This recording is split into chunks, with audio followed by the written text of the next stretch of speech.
Olá, amigos do Varejo Cast, aqui estamos para mais um episódio do Varejo Cast News aqui, relativos às notícias da semana 20. Tá fantástico esse episódio, bora lá.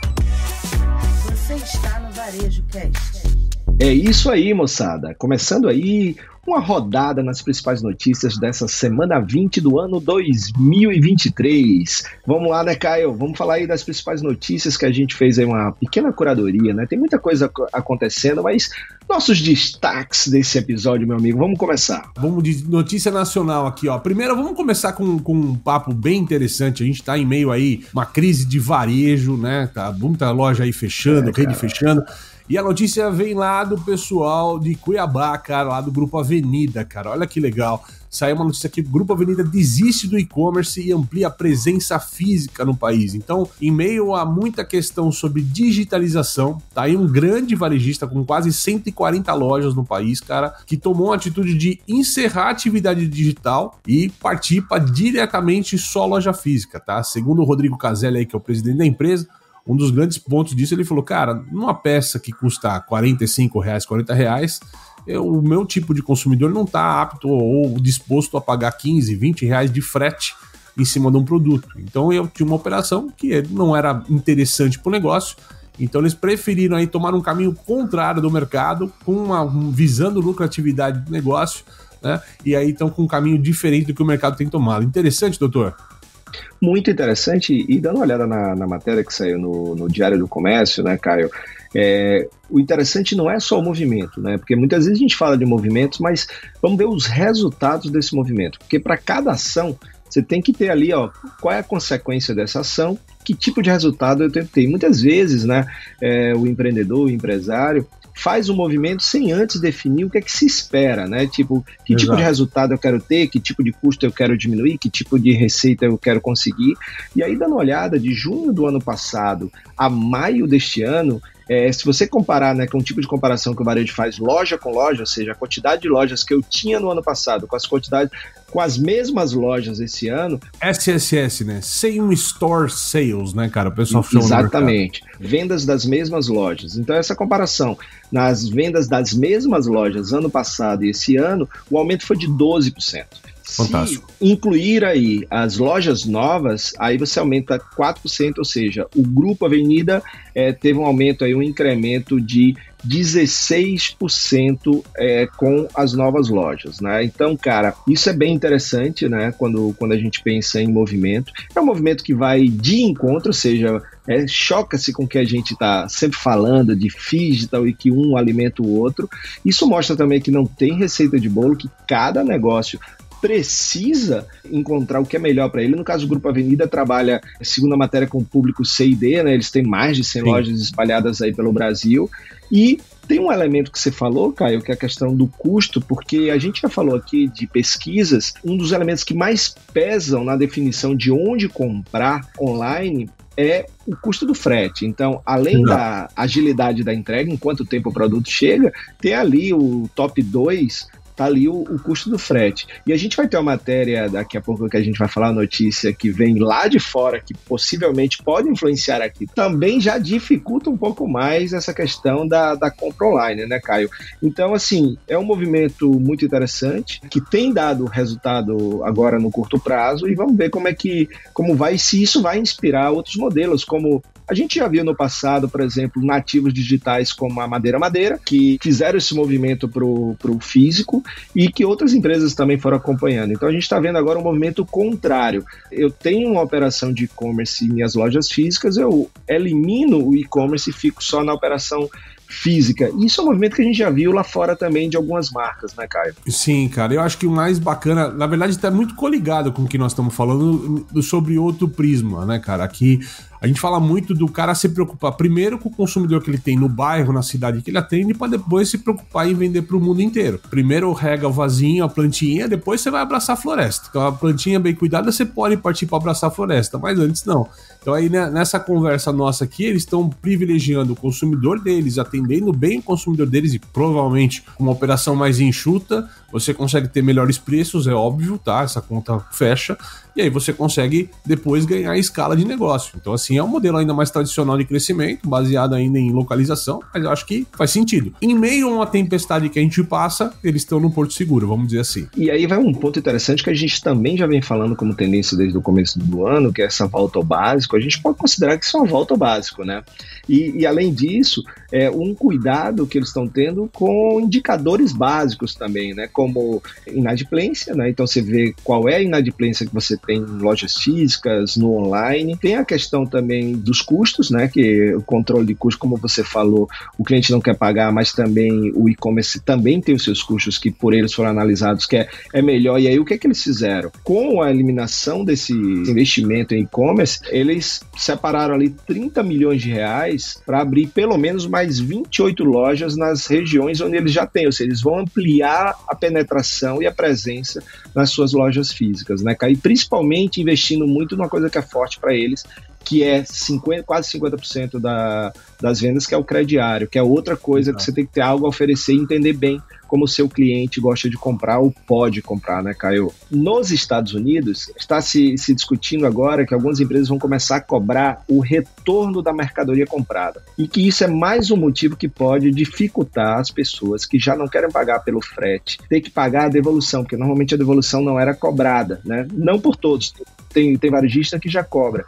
E aí isso também pode ser um fator de dificultar, né? Então tá todo mundo querendo melhorar os custos, deixar de pagar algumas coisas e passar ao cliente a pagar, mas nem todo cliente tá disposto a pagar por isso aí também, né, Caio? Lembrando que quem mais sofre com isso é o mundo da moda, né, meu amigo? Exatamente, até porque o frete já é pesado, as margens são pequenas, exceto para os varejistas mais bem posicionados aí no mercado de como luxo, mas de fato talvez até para as plataformas chinesas, né, cara? Isso vai apertar um pouco nessa venda que é uma venda barata e um retorno aí pelo processo do correio, do FedEx ou UPS lá fora, isso talvez o conserto, a resolução do problema se torne mais cara do que o próprio produto, né? Perfeito. Lembrando que isso é uma coisa que não é lei, né? Isso é uma questão de escolha de cada negócio, né? Então já tem muito varejo que cobra, mas isso também pode deixar de ser pode ser um fator que diminua a competitividade no e-commerce de algumas marcas, né?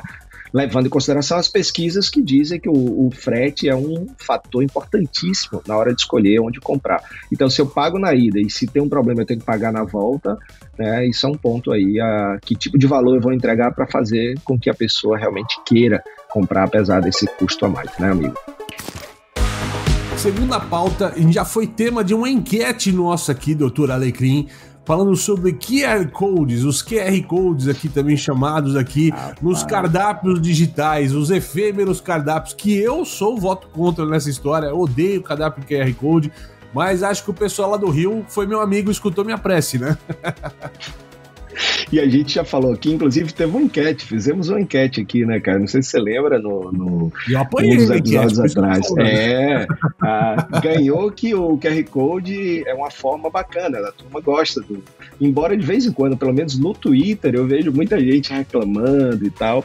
Mas eu gostei dessa questão. Então, só lembrar, né, a LERJ, né, a Câmara, né, Legislativa do Rio de Janeiro. Legislativa do Rio de Janeiro, né, então ali os deputados estaduais, eles desenvolveram um projeto de lei que foi, né, aprovado, que proíbe que os negócios tenham apenas um cardápio em QR Code. Veja como é polêmico a ponto de chegar a uma lei, né, velho? Então isso é muito interessante. Eu sou a favor, eu acho muito legal. Eu acho que não precisava de uma lei, sabe, Caio? Porque, assim, se a gente pensa, a gente fala tanto em inclusão, eu acho que muitas vezes não é só uma questão da pessoa gostar ou não gostar de estar. Você é um cara muito de pegar nas coisas e tal, e gosta do cardápio, da experiência do cardápio, mas não é só isso, né? Tem a questão da experiência, tem gente que gosta de estar ali. A semana passada era aniversário da minha filha, a gente foi num barzinho aqui com os amigos dela e era só no QR Code, então eu fui lá. Só que não era, o que era interessante é que não é só o cardápio no QR Code. Você chamava o garçom por ali, você fazia o pedido por lá, tudo por lá, e pagava, né? Então, assim, fechava a conta e vinha a pessoa com cupom e você pagava na maquininha, ou seja, toda a experiência era ali. Aí eu acho que melhora um pouco, sabe? Mas eu sou a favor, porque quando a gente fala aqui em inclusão, né? Então eu não posso oferecer para o cliente apenas uma forma, a minha forma. Eu tenho que pensar aquilo que eu posso oferecer de uma condição boa, que não afeta o tipo de experiência que eu quero oferecer, mas dá a oportunidade dele, se ele não quiser QR Code, ele tem uma outra possibilidade, né? Embora eu acho que o QR Code facilita muito a vida dos restaurantes em redução de custos, em atualização de cardápio, né? Incluindo essa experiência, essa jornada de pedir, chamar garçom, fechar pedido, etc. Né? Eu acho que isso facilita também. A própria matéria aqui também da CNN Brasil, falando um pouco sobre essa aprovação de lei, fala muito que a proposta tinha como base a inclusão de pessoas idosas ou sem traquejo com tecnologia. Isso. Eu gosto disso até a página 2, tá? Porque eu acho que a gente já tá com uma galera mais evoluída nesse sentido. Só que quando a gente fala de cardápio digital, cardápio QR Code, é bem importante frisar o que você acabou de colocar aqui. Não se trata de uma experiência que é igual para todo mundo, né? Por exemplo, tem muito QR Code que o cara fala o cardápio, de repente é um PDF que eu tenho que baixar no meu celular e abrir depois de uma outra jornada, ou seja, você cria atrito na jornada. Isso não é legal, porque o cara baixa e não sabe nem como abaixou, não sabe nem abrir aquele arquivo. Tem muitos sites que o QR Code vai para um microsite direto e aquele microsite abre o cardápio, mas tem muita experiência mal desenhada em QR Code. Sim, né? sim. Quando não, muitos celulares hoje, principalmente aí as famílias Android, celulares mais antigos, um pouco mais de entrada, tem muitos celulares que até hoje não tem o recurso de leitura de QR Code. O cara tem que ter um outro aplicativo para abrir e tudo mais, então isso atrapalha, deixa o consumidor já puto na entrada. Antes de pedir, ele já tá bravo com o lugar. Então, acho que vale a pena. Eu quero cardápio de papel. Se não, tá lá para todo mundo digital. E se o cara pedir o cardápio de papel, tem o cardápio de papel à disposição dele, certo? Outra, sim, né? Sim. A gente tem a pessoa, os deficientes visuais, por exemplo, né? Alguma coisa que, não, a gente só tem cardápio em QR Code. Pô, não tem nada em braille pro cara, por exemplo. Você possa ofertar outros tipos de cardápios nesse sentido, tal, para o cara também ser atendido. Então tem várias questões ali, nuances que acho que, sim, é válido que não seja exclusivo em QR Code. Você pode ter um só cardápio para um ou duas mesas só no máximo, mas acabou. E aí você vai trabalhando isso com o teu consumidor ao longo do tempo. Perfeito, concordo. E aí, Caio, vamos para a próxima notícia então, né? Uma notícia bem interessante. Farmácias são liberadas para realizar mais de 40 exames e testes. Qual é o grande negócio dessa notícia, na tua opinião, meu amigo Caio? Cara, a gente vê um movimento lá fora muito forte, até de clínicas nas farmácias, nas grandes redes, Walgreens e tudo mais, para tentar, assim, desafogar um pouco o sistema de saúde pública no país, né? Então, poxa, eu quero fazer um exame de Covid. A gente na pandemia foi acostumado a fazer o exame de Covid na farmácia, que isso foi liberado. Mas um teste de uma gripe, ou até em outras regiões aí tem febre amarela, eu tô vendo aqui a lista, toxoplasmose, tem uma série de exames que poderiam ser feitos em farmácias ou de uma maneira mais simplificada para desafogar um pouco o sistema de saúde e deixar realmente as clínicas e os hospitais aí públicos mais focados em atender de fato os grandes problemas, né, e não exames de rotina. E isso é um passo interessante, a gente ainda está falando que eles chamam de EACs aqui, que são exames clínicos, tá? Na prática. Então é uma lista que a Anvisa liberou para 40 exames, tem aí vitamina, tem toxoplasmose, tá aqui, tá grande. Colesterol, né? Colesterol total, glicemia, pressão arterial. Hormônio luteinizante, HIV, hepatite, glicemia, dengue, colesterol, febre amarela, parece a música do Titãs, né, cara? O pulso ainda pulsa. Mas brincadeiras à parte, aqui, a história é, né, inclusive pressão arterial, que era uma coisa que nas farmácias estava proibido há muito tempo, né, e muito idoso quer tirar um teste de pressão rápido, ver se está bem, alguma coisa, ou uma pessoa, e agora ela pode, na farmácia, tirar a pressão, né, que é uma coisa que tinha no passado e foi tirado em algum momento. Ele não pode tirar a pressão, porque se ele tirar a pressão, ele fica sem a pressão. Eu acho que ele pode medir a pressão, né? Você tem razão. O termo certo é esse.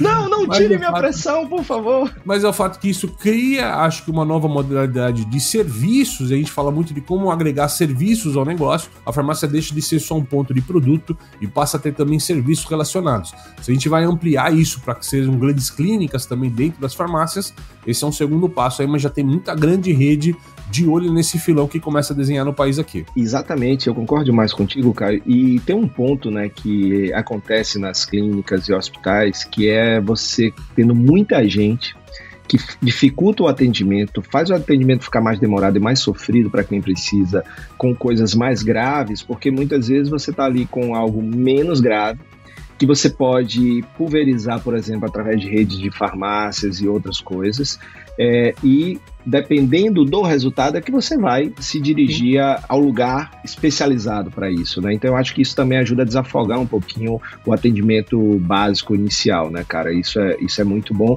Isso é uma tendência que eu espero que cresça. A gente vê muito isso lá fora, né, Caio? Inclusive clínicas também, não só nas farmácias, mas com isso, com a possibilidade de você fazer mais coisas, a gente tem, por exemplo, supermercados com farmácias dentro do supermercado, não como a gente tem aqui naqueles corredores de loja, mas dentro mesmo do supermercado. OTC, né? O OTC, que ele chamou over the counter, está colocado na prateleira da gôndola mesmo, né? Exatamente. E aí com isso você oferece vários serviços, né? Tanto que o Walmart comprou rede de farmácia lá, a Amazon está fazendo parceria com outras redes de clínica e está todo mundo expandindo também nessa área, né? Vamos para os destaques internacionais desse momento, meu amigo. Tu separou aqui 2 notícias pra gente. O que está acontecendo lá fora? Tem o WhatsApp banido aí, cara? Cara, isso aí pode ser uma tendência. A gente está vendo aí um movimento muito forte aqui nessa polarização de regular as redes, as big techs, e uma hora sai o WhatsApp do ar, outra hora sai o Telegram do ar, outra hora o Google. E aí o que a gente está vendo é que o Reino Unido avançou um pouquinho nessa direção e pode ser que o WhatsApp se torne ilegal por lá, meu amigo. Ilegal? E qual o motivo que vai botar ilegal? É a questão de abertura de dados aí? Esse é o ponto mesmo para tornar ilegal? É isso aí, ou seja, a ausência de moderação de conteúdo e a criptografia end-to-end de ponta a ponta, e aí você não conseguir acesso às mensagens, alguns pontos, é o que está levando em consideração tudo isso, né? Tanto é, né, Caio, que a lei que protege as pessoas lá das Big Techs, né, que aqui está sendo chamada de projeto das fake news, que eu acho esse nome bem ruim, na verdade. Não é o foco, né?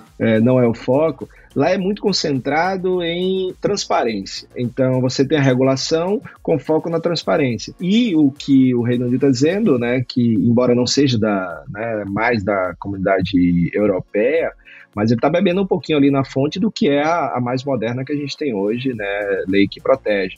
Como a LGPD nossa também foi, né, a gente bebeu lá na comunidade europeia, a gente também está bebendo um pouquinho nessa fonte no projeto das fake news, que é exatamente esse ponto de não ter transparência, né? Eu acho interessante, né, Caio, isso, e aí é uma opinião minha apenas, porque se a gente for para qualquer outra mídia tradicional, todas elas são reguladas. Eu estava vendo uma opinião aqui da turma, todo negócio é regulado, né? Uma farmácia é regulada. Sim. Por que esses negócios não podem ter suas regulações? O que você acha disso? Faz sentido, cara? Cara, eu acho que faz sentido. E eu acho que o que tá faltando no debate, que eu tenho assistido, né? Todo debate está acontecendo no país, e onde está o ponto crítico, na maioria dos que são críticos a essa regulamentação. Isso não é uma censura, é uma regulamentação, né? Uma regulação. O que eu vejo aqui é que falta também qual é a transparência do critério de julgamento. Sim. Porque ele não pode ser subjetivo. Eu acho que, porque para mim não foi legal tal, eu acredito que tem que ser binário. Ou é válido ou não é válido. Se, por exemplo, é uma informação que caracteriza algum crime, alguma coisa da justiça, relacionada à justiça, a lei que já está vigente no país, sim, então ela tem que ser vetada, ela tem que abrir informação. Então, assim, há suspeita de que há uma rede de tráfico que está se comunicando e tal. Então, isso é crime, tem que ser validado, e isso não tem que passar por criptografia, o dado é sigiloso. Nesse caso, não pode ser.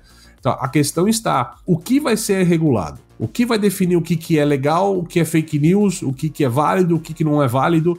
Eu acho que esse é o grande ponto. Que, por enquanto, os debates no país estão falando, vamos criar um comitê. Onde se cria comitê, parece que as questões se tornam subjetivas. Então, acho que essa é a grande questão, mas é a minha opinião também, eu não sou técnico desse tema, mas eu acho que falta um critério racional e não emocional para as decisões. Eu acho que a hora que a gente tiver um critério racional, todo mundo vai apoiar, todo mundo vai aprovar. Ou seja, então concordamos que a regulação ela precisa existir porque tudo que existe legalmente é regulado, certo? Todo tipo de negócio. Agora, como a regulação vai acontecer, que é o grande cerne da questão, né? Exatamente, eu acho que não tem... inclusive, eu acho que essa pode ser a enquete deste episódio aqui, onde a gente pode perguntar para o pessoal que se você é a favor ou contra a regulação ou regulamentação das mídias e redes sociais aí que estão presentes no país. Não importa se é WhatsApp, Instagram, Facebook, do que a gente está falando, mas só para a gente colher a tua opinião aqui que está escutando com a gente. Você vota aqui também, tanto no Spotify, aqui nas nossas redes aqui,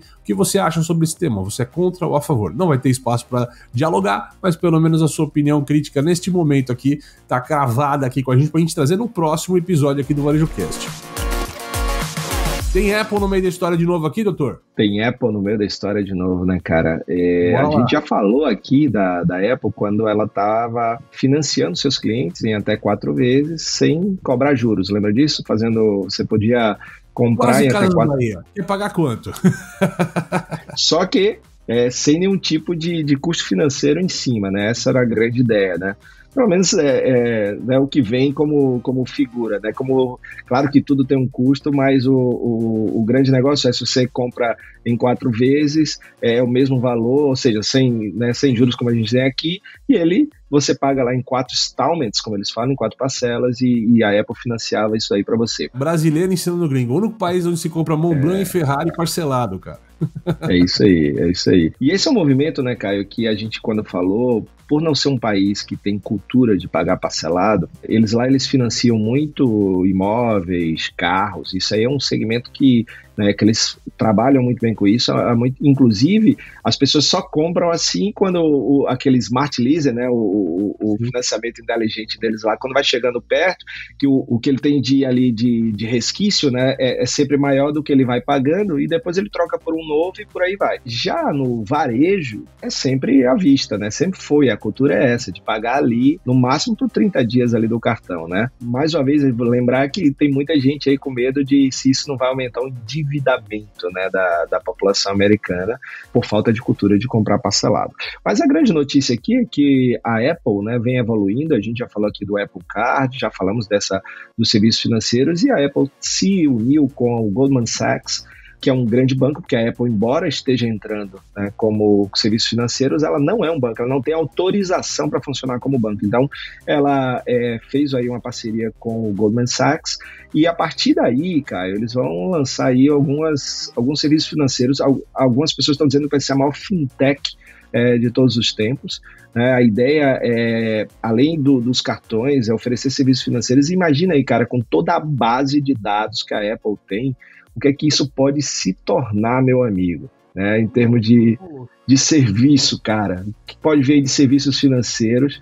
E aí uma coisa interessante, Caio, que vem na matéria, e isso é muito interessante também, o porquê dessa união. A crença ou a credibilidade, o quanto o americano confia nas instituições financeiras bancárias, hoje é 27% da população acredita. Isso lá em 1979 era 60%, cara. Imagina. Então, na hora que você pega uma Apple que tem uma confiança lá em cima, é a número 1, inclusive, no ranking, e você atrela um banco que tem o serviço, mas não tem a confiança, então olha o poder que isso traz também para esse serviço, né? É um grande negócio que vem crescendo, a gente vai ouvir falar muito aí dessa super fintech entre Apple e Goldman Sachs, cara. Eu acho que essa queda de confiança tem tudo a ver com as sucessivas crises, né? Desde aquela crise do mercado imobiliário, 2008, até as crises de Silicon Bank aqui e tal, que a gente tá vendo e tal, porque começa a ter um descrédito, né, exatamente das instituições financeiras por conta dessas sucessivas crises, que cada vez que o baque é muito forte na economia americana, de alguma maneira, né? E só para, né, quem tá nos ouvindo aí, anualmente nos Estados Unidos, o Instituto Gallup de pesquisa faz uma pesquisa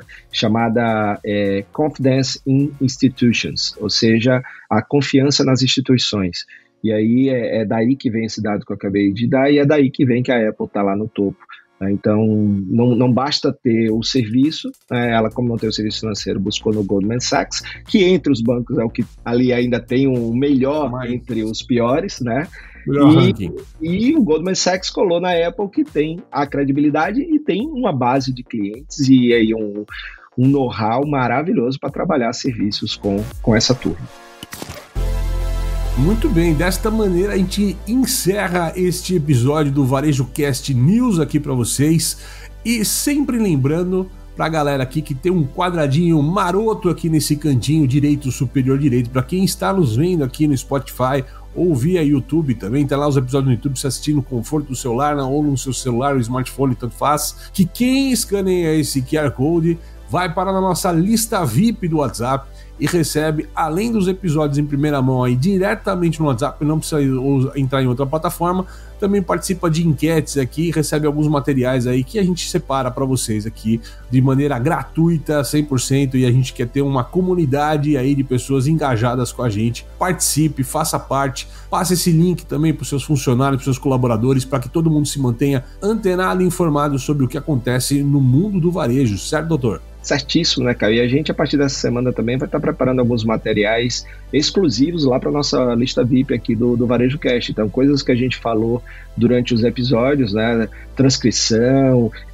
entre outras coisas, a gente vai começar a fazer um teste por lá, né? Então, lembrando também que tem nossas enquetes, né, Caio? Semana passada você fez a enquete do Dia das Mães e que a turma estava muito otimista em relação aos resultados, isso, né? Vamos ver o resultado final. Esse episódio é publicado na quinta. A gente não sabe ainda, não tem a previsão do resultado final do Dia das Mães, mas o nosso pessoal estava aí, a grande maioria lá, quase 70%, estimando aí uma venda acima, em torno de 10%, entre 0% e 10% a mais no SSS, no Same Store Sales, em relação ao ano passado, né? Vai lá, participa, porque tá ficando cada vez melhor aí as nossas redes, tanto no LinkedIn quanto no WhatsApp, que é para quem tá ligado à comunidade aí do Varejo Cast.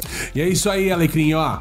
Então, só terminando esse episódio aqui pro pessoal, temos nosso novo horário aqui, ó, toda segunda e quinta-feira tem episódio novo do Varejo Cast a partir das 6 da manhã, para você estar informado. Então, começa a semana com a gente aí ao longo da semana, na quinta-feira também, Varejo Cast News para você, sempre às 6 da manhã em todas as plataformas. Principalmente aí nós estamos falando de YouTube, nós estamos falando de Apple Podcasts e Spotify, e aí também a gente acaba jogando para LinkedIn, para Instagram e todas as outras redes sociais, onde está o VarejoCast, que você acha a gente em qualquer @VarejoCast, em qualquer uma dessas redes. Certo, doutor? É isso aí, Caio. E não esquece de responder nossa enquete, tá? Finalzinho aí do episódio, aparece a enquete, responde lá, que é muito importante a gente te ouvir. Se liga aí no VarejoCast, compartilha com a galera, bom demais ter você aqui nos ouvindo e até o próximo episódio. Até. Você assistiu VarejoCast.